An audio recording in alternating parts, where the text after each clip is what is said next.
Yes, after the vote yesterday, Mrs. May announced that she will come to Brussels, and for me, I have to tell you very honestly, she's always welcome.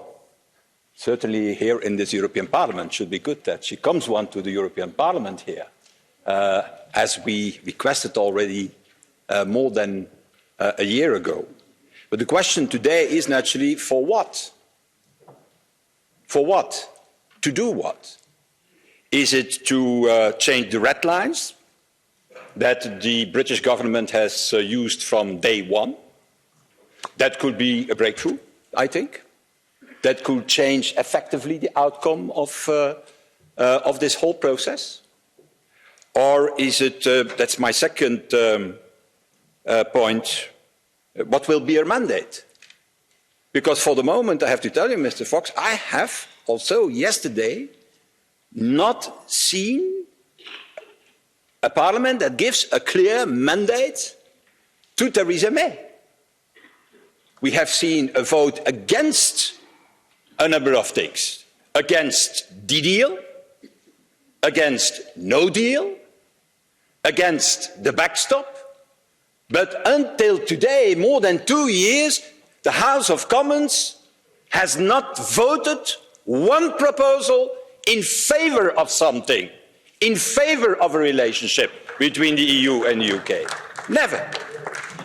The last 2 months, I have to tell you, have been very exhausting. Very exhausting. Not only at the other side of the channel, also here. Endless debates, long list of amendments, amendments going in all directions, selected by the Speaker, and then won and lost with a teeny-tiny majority. I gave here the list. The Grieve Amendment, that was the 4th of December. That was for a Remain amendment. Huh? Won by 22 votes. The Cooper Amendment, also Remain amendment, that was of the 8th of January, won with 7 votes. Then another Cooper Amendment, that was yesterday, lost by 23 votes. Then the Brady Amendment, that was more a Leave Amendment, won by 16 votes yesterday. And then again a Remain Amendment, the Spellman Amendment, and to take the no deal from the table, won by 8 votes. Is that the way you can solve a problem of a magnitude? Is that the way to do that? Is that the way you do that?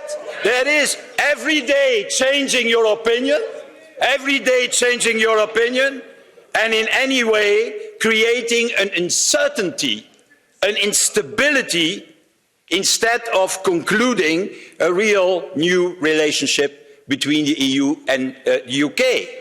And I have to tell you, I'm looking to that and I cannot understand it, that what started as a catfight inside the Conservative Party is today an existential problem for the whole Britain. And like yesterday voting, for example, the Spellman Amendment with a majority of 8 votes, saying the no deal is off the table, and then the Prime Minister coming back 5 minutes later and saying, no, that was for joking, and that we did that. A no deal is still possible. I have to tell you, we cannot go further like that.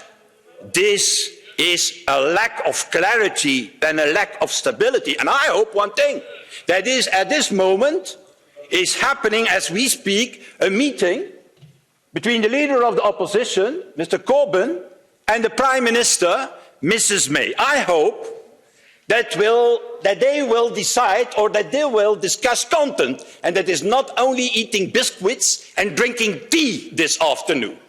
Because it could be the solution for this problem if they start to working together on a cross-party approach so that we know what the position of the UK is in the future. Because we don't know it.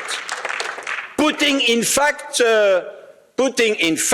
Mr. Fox, putting in fact country before party, telling us how they see that future relationship between the EU and the UK, and not using or abusing Brexit as it happened now to get rid of each other, because that is what's happening today.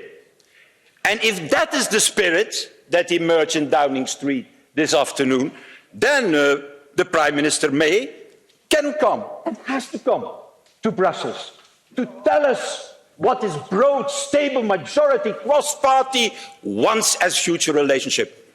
And I think also there is the solution for the backstop.